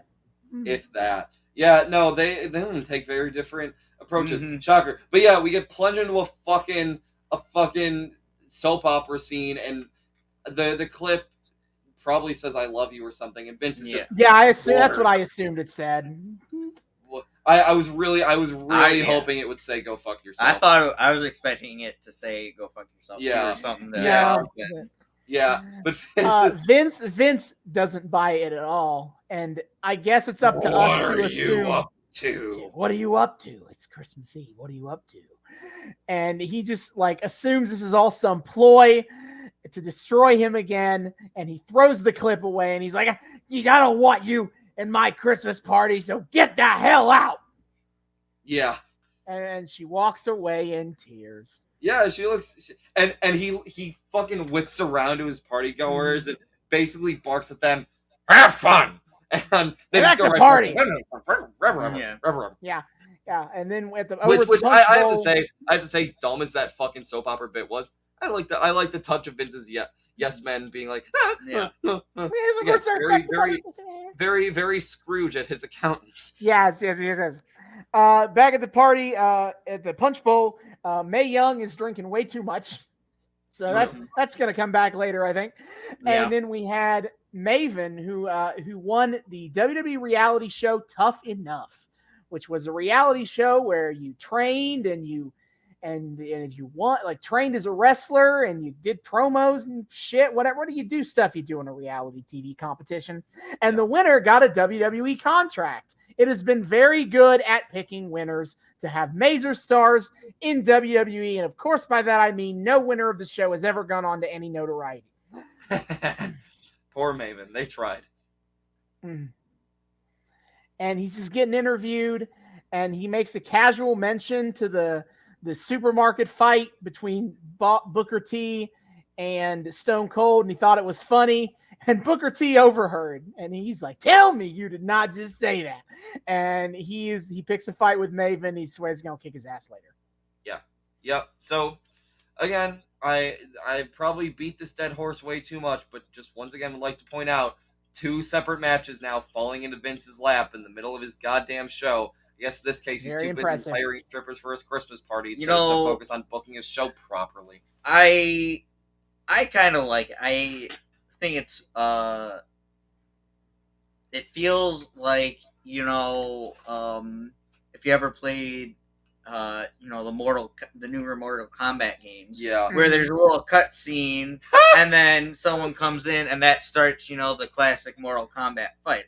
I kind of like that, storytelling. Oh, it's fun. Kinda, Sure. It's fun. Yeah. I just like when you think about it for more than 5 seconds and you realize in kayfabe, Vince is the world's most incompetent wrestling promoter because half his matches aren't even prepared beforehand. He just kind of are for people to completely start unplanned. talking shit. And he's just gotten so lucky for the past 40 years that shit just happens to fall on his lap week after week. He does little to no work and just hopes and prays that week after week enough of his wrestlers fester in his toxic environment to the point of booking their own matches with him. Yeah. It's a fun trope, but also I enjoy lampshading it. Yes. Getting to a match that was pre-planned, we had Christian and the Hurricane for the European title. And I do have to appreciate Vance's concern off the bat for Hurricane, because Hurricane starts off the match in his cape, and as the wise Edna in What Mode once said, no capes. No capes. Mm-hmm. Thankfully, he got that off before anything. He got that off pretty quick. Hallelujah. Mm-hmm. It's fun for what it is. Again, as we keep emphasizing here, they just kind of quickly get through all these matches. So, there's not a lot to say about any of them. I do enjoy Hurricane. He's a lot of fun. And I like the idea of a wrestler superhero. That shit. Okay. So the third Ric Flair party. I have forgotten that I misremembered when Stone Cold showed up. I guess it was in the second party. Yeah. But the second Stone Cold shows up and he got the beers, and then he sits on Tajiri's lap and reads him his Christmas list. And he's like, he looks like he's about to piss himself. He does. Yeah, Tajiri is terrified of this situation. But he's like, "Okay, give me a can of beer. I'm scared. It's a beers. Want another shot at Booker T? More beer. I want a shot at the Undisputed Championship. A Bloody Mary or something. I don't know. More beer. A deer rifle. And a new truck." Yeah, and the whole time, of course, as is his bit right now, is between everything he says, everyone yells, "What? What?" Right. What? This was the birth of the chant that ruined wrestling for 20 fucking years. The what chant. The what chant? Hey, I don't know what you're talking about. I love the what chant. It's great when Stone Cold's doing the bit. Hey, fuck you. It's also great when R-Truth is doing the bit. I guess. But it has become the thing to do, to just like be obnoxious at wrestling shows, is whenever a heel's just doing a promo, you're like, "What?" in between every half sentence. It does get kind of old. But it's fine when Stone Cold's doing it because he's playing into the bit, obviously. The Stone Cold giveth and the Stone Cold taketh away. Yep. Anywho, at the third party, this is when Taz walks in to this Ric Flair party. Yeah. And he starts talking about, like, hey, at the other party, they say they got the better Santa Claus. And Vince McMahon is saying he's got the best Santa Claus. He's bigger and stronger and tougher. And Stone Cold accuses Taz of trying to start shit, which I guess he kind of was. He was. Yeah. But eventually, we do work our way into a future match later with the Santa Clauses. Yep. Yes. Yeah, match The number Santa 3 that match. falls in Vince's lap. We got the Santa match. And Well, honestly, technically, that fell into Ric Flair's lap. He made that. Yeah, either that way, one, yeah. Either way. Yeah, and then after that, we get Booker T and Maven. You can just tell Maven's not important because he wrestles in sweatpants and tennis shoes. Yeah. The announcers They were really- even saying, like, man, he hasn't even ordered his equipment. That's He's not ready for prime time. poor guy. Yeah. Also, I will go back in time and pay Lawler 2001 money to stop saying sucka. It's That'd be great, wouldn't it? it's But really uncomfortable. I mean, I would it's not go even. back I mean, in that's not time the and worst thing he says in this match, is it? pay Lawler actual dollars to stop doing a lot of things, but this one really struck out to me, of course. The match is a whole lot of whatever. It's mostly a squash match, to be honest. Yeah. Mhm. Most memorable thing about it is, of course, Jerry Lawler's very insightful dialogue into the Booker T family traditions. Oh, God. When, don't worry, in case you ever thought to yourself, is Jerry Lawler only say sexist shit? To which I answer, No, don't worry. No, he doesn't, because he talks about how Booker T, he knows a lot about Christmas. His family, they sit around the fire and they wrap presents, and that's where rap music comes from. Don't let anyone tell you that Lawler's a one-trick pony. No. I'm gonna Roblox myself. I feel like Jerry Lawler was cooked up in a lab specifically to bother me. He got like Powerpuff Girls created, except instead of sugar, spice, and everything nice, it was just the devil Instead of leaning over element, the cauldron and spewing into it. Instead of Element X or whatever, It's just anti-David juice. Yeah. Like ultimately, Jerry Lawler is the most late 90s, early 2000s. He was never a you can full-grown fetus. Before his inception, he was a pile of black goo. It feels like Probably. if he wasn't working in WWE, he would probably be an MTV jockey or something. Mm-hmm. Or far. He could have been on the Man Show. Oh god. Oh god. The worst part is, as much as I despise Jerry Lawler, pro wrestling in the 90s, the late 90s or the early or mid aughts is, or hell, mid 2010s or whatever, is probably the best place for him to be, be like contained. Anywhere else would have been just a zillion times worse. At least pro wrestling is good at simulating something outside of polite society. Oh, I can only imagine if he were let loose into the world. Yeah. But Terrifying, wouldn't it? also, this match really, this episode and this match, I've seen examples of this before, but it really made me fully consciously notice just the two forms of Booker T. We have two versions of Booker T that are very distinct. The blocked off wall between them, they don't mix. We got early Booker T, who's just fucking insane. and then we have late career Booker T, who's about the most chill dude on the planet. And I don't know if sometime in the late 2000s he discovered Xanax or what, but I'm glad he finally found his inner, maybe he learned how to meditate. Maybe he just started, had a really frank... started listening to his doctor about his high his blood pressure. I was about to say. Either way. See, I'm checking my notes there. Yeah.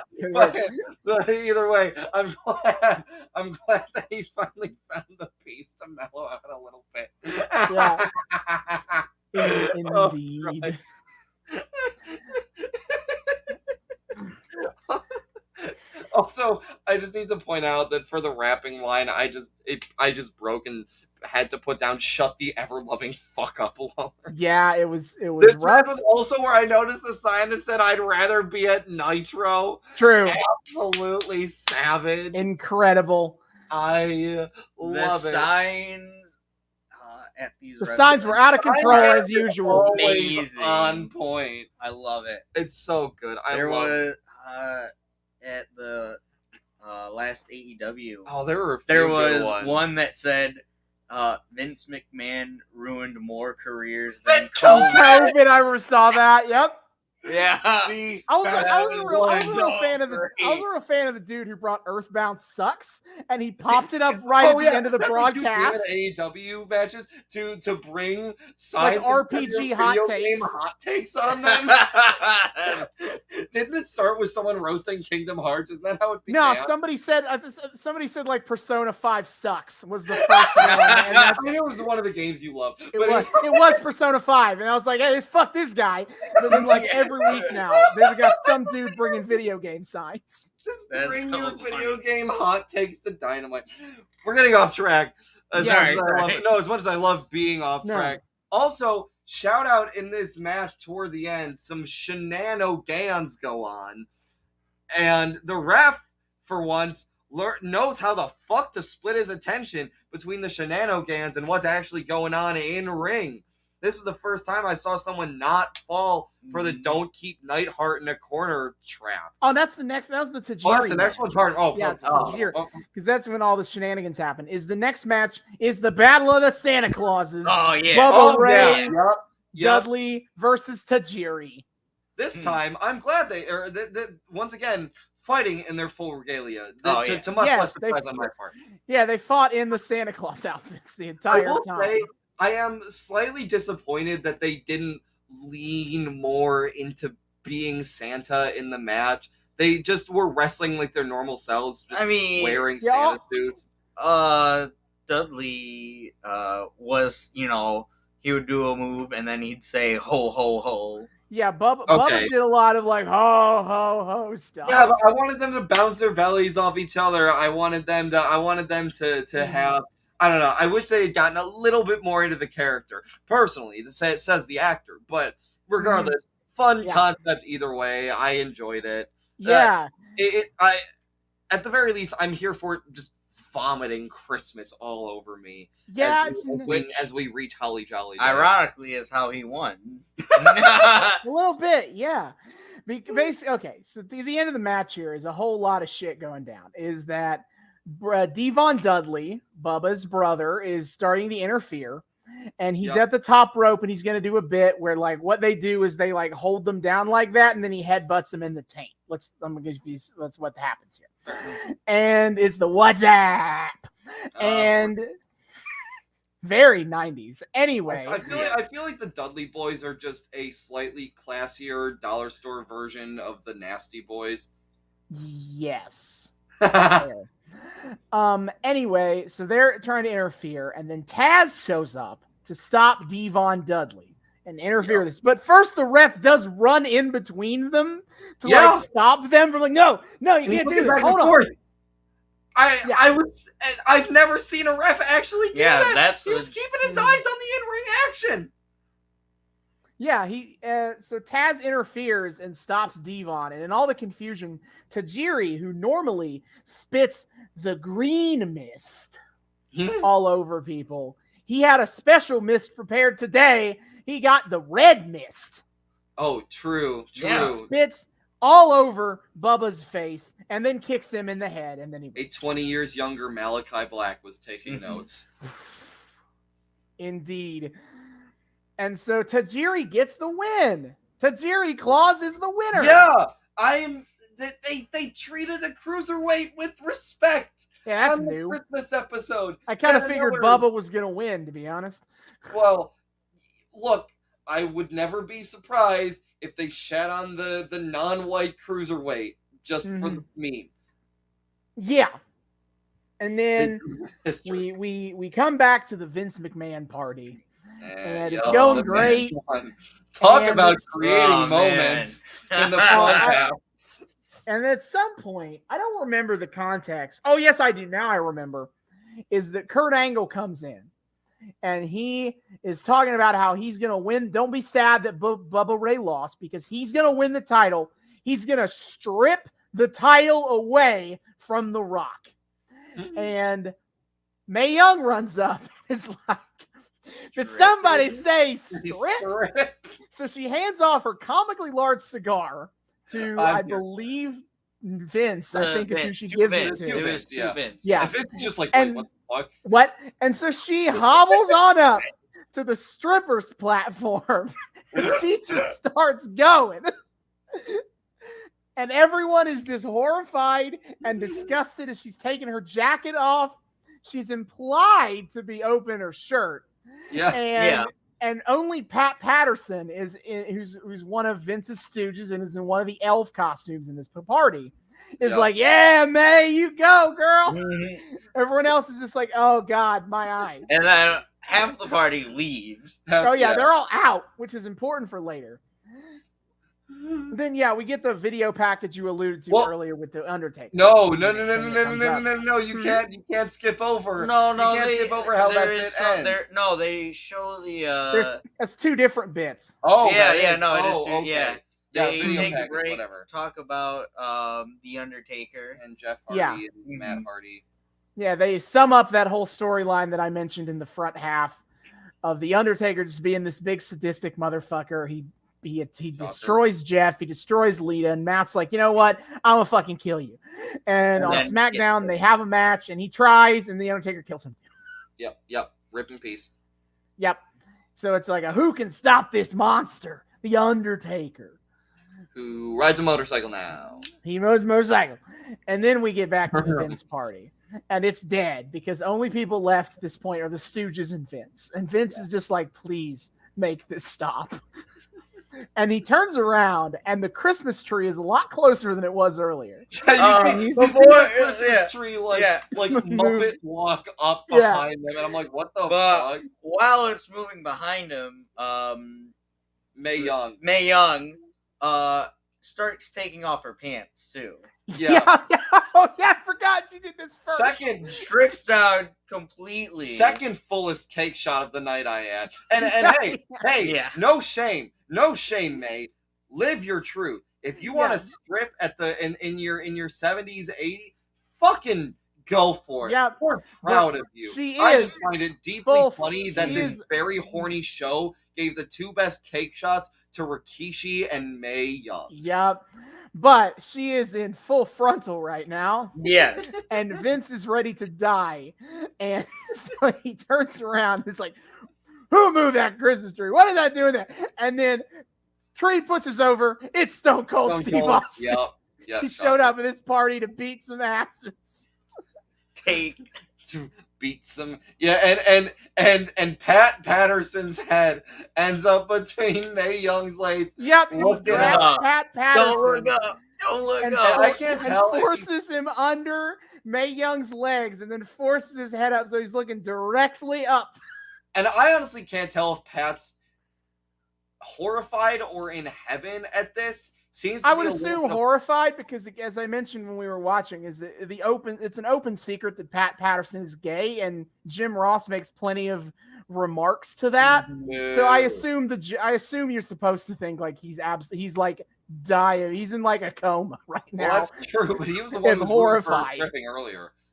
So, well, yeah, because he supports Mae Young, but he doesn't want to see it. He don't want to see it. I didn't sign up for this part. I didn't sign up for that one too far.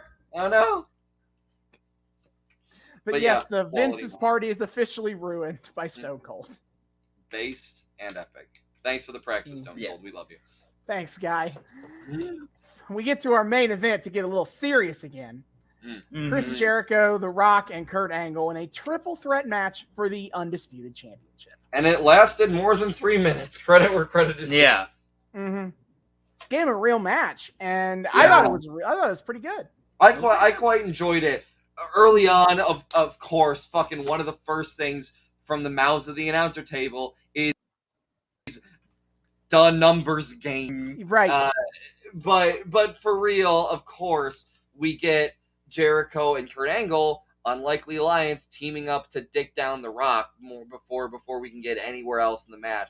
They're like, we got to take Rock out of commission. He's got the home court advantage. Another thing announcement couldn't fucking stop saying during this match. Right. But they're it's supposed to be a triple match. Triple match, not a handicap match. Yep. But it is effective. And as goofy as this trope always is, I do enjoy the guy getting ganged up on, hulking out, and getting to overpower all of the people. Every time.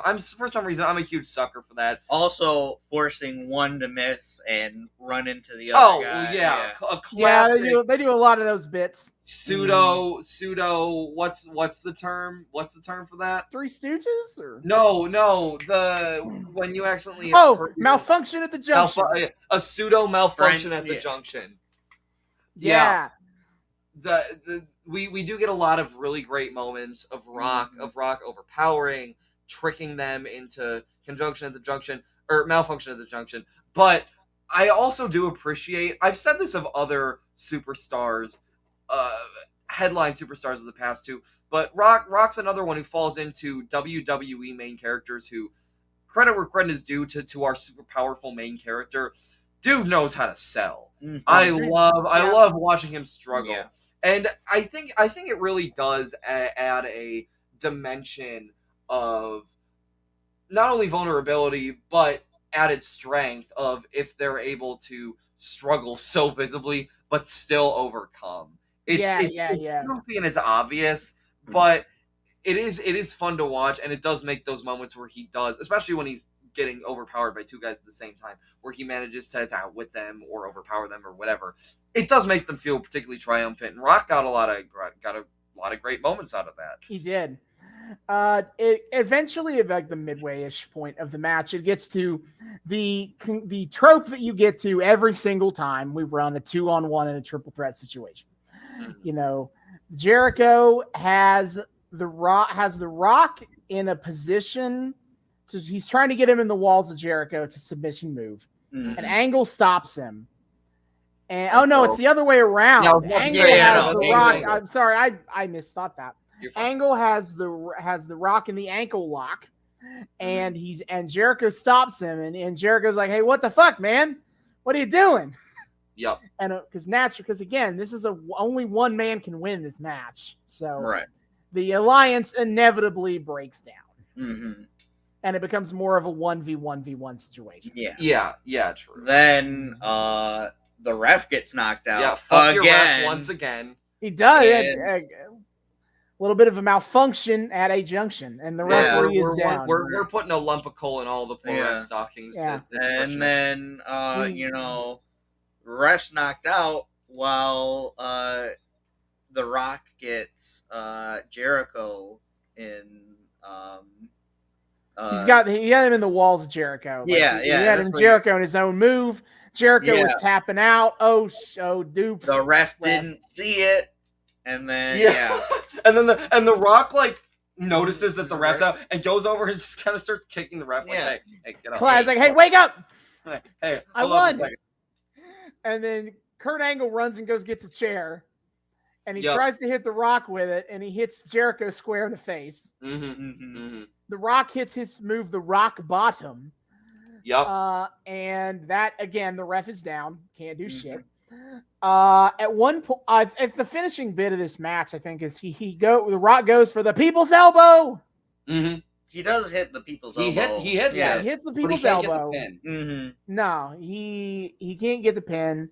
I forget the sequence of events that lead to. I think he almost gets it, but then Angle runs up on him. Oh yeah, Angle. That happens before Angle. Oh yeah, now I remember is what happens is that happens, and then Angle grabs the Rock and DDTs him into the chair.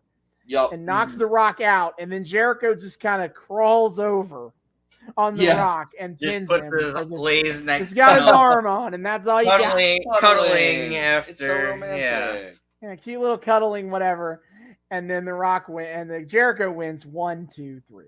Of course. And Jericho retains in Rock's hometown. Yeah. I was surprised by that. Y'all watch too much AEW. And AEW, they make the hometown hero a real winner.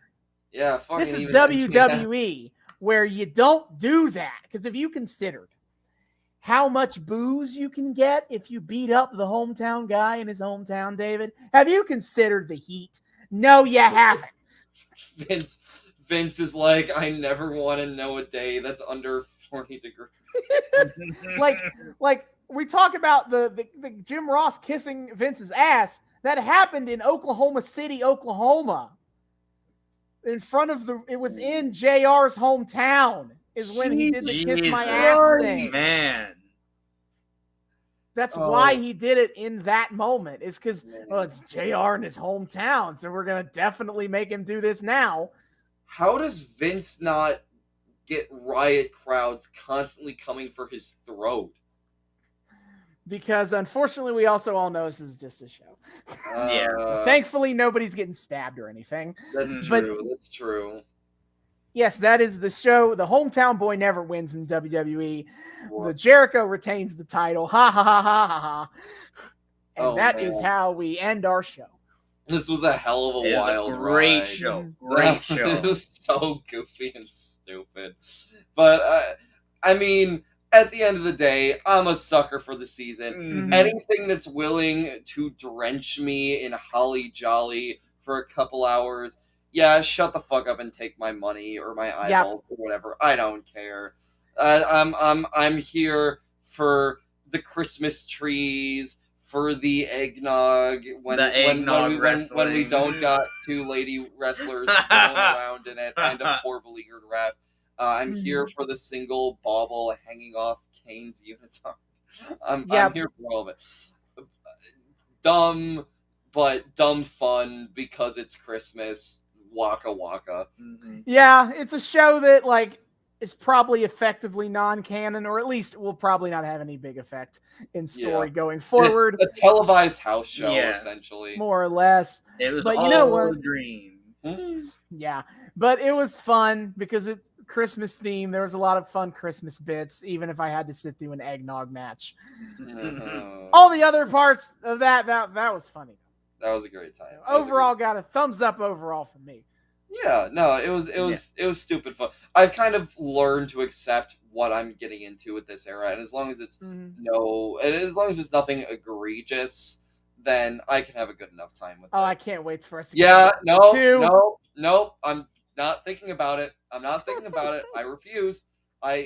Nope, you can't make me. I still got another fucking 3 or 4 weeks where I have to go there again. You can't make me. I guess. Well, Robbie, what'd you think? I loved it. Dumb, goofy, fun. I love the cheese. That's right up my alley. This is my goodest wrestling right here. I love the cheese. Yeah.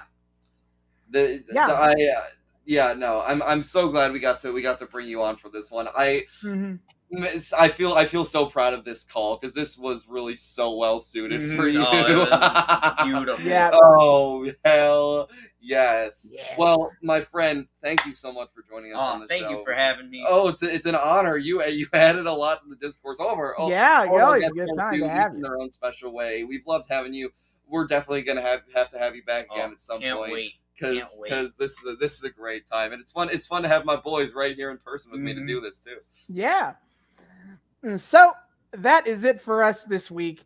Next time, we will be taking a bit of a week break as we couldn't get our schedules lined up to do this during the week of Christmas. What a shock. But in 2 weeks, we'll be back and we'll be starting a new arc. The start of the AEW Women's Title Eliminator Tournament arc. Yes! Our first tournament arc of our show, first AEW arc of our show. And we are definitely getting Elizabeth back for this. Because there is one wrestler I need y'all all to see. Oh, I am excited. It's going to be good shit. But that is for next time. Until then, David, hit our plugs. Yes, sir. My friends, my dear friends, thank you so much for once again joining us on another episode of the Noobs and Knockouts Podcast. We hope you had a great time with us. If you're a returning listener, viewer, what have you, thank you so much for once again welcoming us back into your eardrums, your eyeballs, whatever you use to consume our content.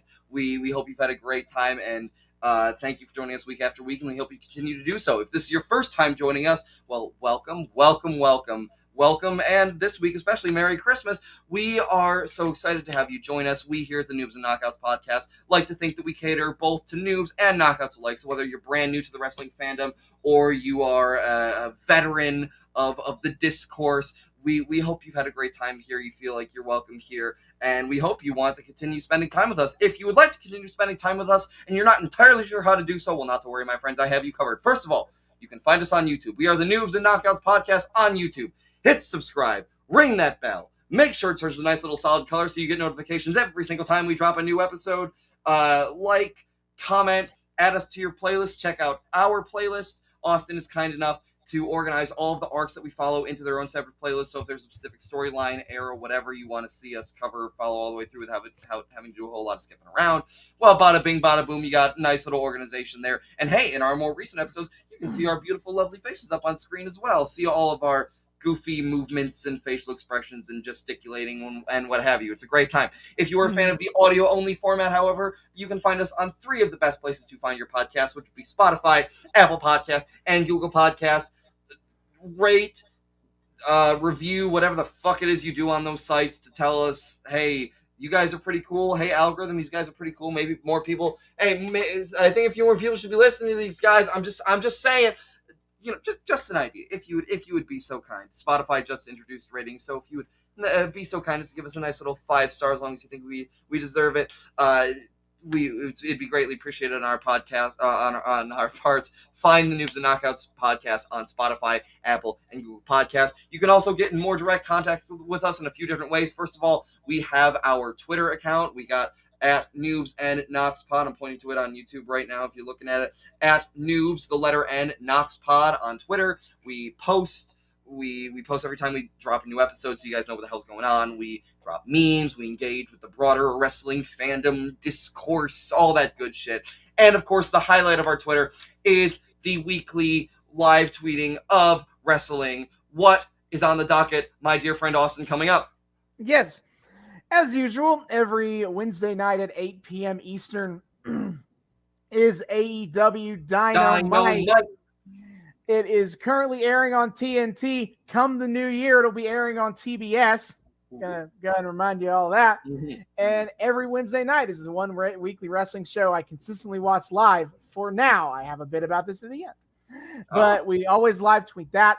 In addition, usually we live tweet WWE, AEW, and Impact Wrestling pay-per-views. So upcoming for that is WWE Day 1, named such because it is airing on January 1st, 2022. I admit I'm not watching that one because college football, baby. Sorry. Woo! Listen, Ohio State's going to be playing in the Rose Bowl when this shit's happening. So, you know. Yep. Fuck off. Ain't doing that. Mm-hmm. Anywho, on January 8th, however, will be Impact Wrestling's Hard to Kill. Their next big pay-per-view. It's headlined by Moose, the Impact champion, taking on Matt Cardona and W. Morrissey for the Impact title. It's going to be a lot of beefy boys slapping meat on that one, as well as the very first ever Knockouts Ultimate X match. The Flippy Boy match is coming for the women now. It's going to be sweet. In addition, AEW's next pay-per-view isn't all the way till March 6th. It is Revolution.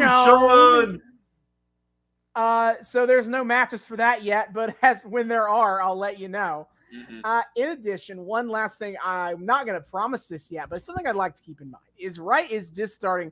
If you are listening to our podcast, you probably know of the Deadlock Pro Wrestling Podcast.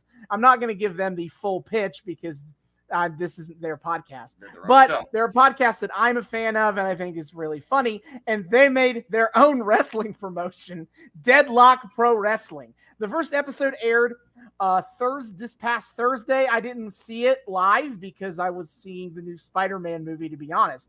But it is something I would like to add to my live wrestling schedule. And if I do watch it live, definitely going to tweet out about DPW going forward.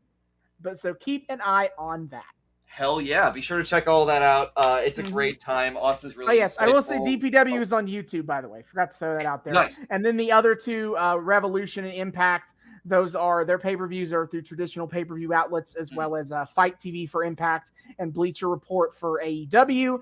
And of course, the WWE Net, the Peacock is where you can find WWE. Yeah. Yep. So yeah, be sure to check all that out. It's a great time. Austin's really funny, really insightful. I can speak with experience when I say he's a great person to spend your time watching wrestling with, even if it's in a digital only format. And hey, sometimes I take over the reins too, and I like to think I drop some hot memes here and there. You know, we just like to engage with you guys as we watch. So be sure to check that out. Keep us company when we watch. It's a great time.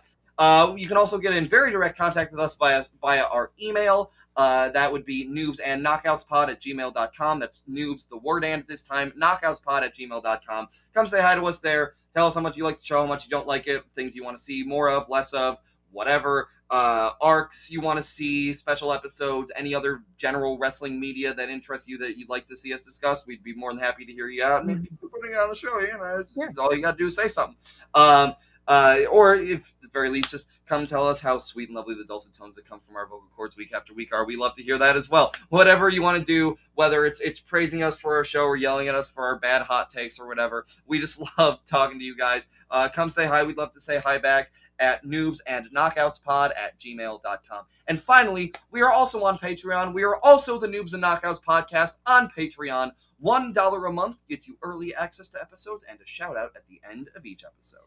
See y'all next time. Before we go, one last thing. Once again, thank you so much for joining us, Robbie. And to all of you celebrating out there, whatever holiday you're enjoying this time of year, Merry Christmas, Happy Hanukkah, Kwanzaa, whatever. Just have a good holiday season, folks. Love each other. Be good to each other. Peace on earth, goodwill toward men, and all that dang shit. Now we'll let you go. Yawn. Bye. Bye.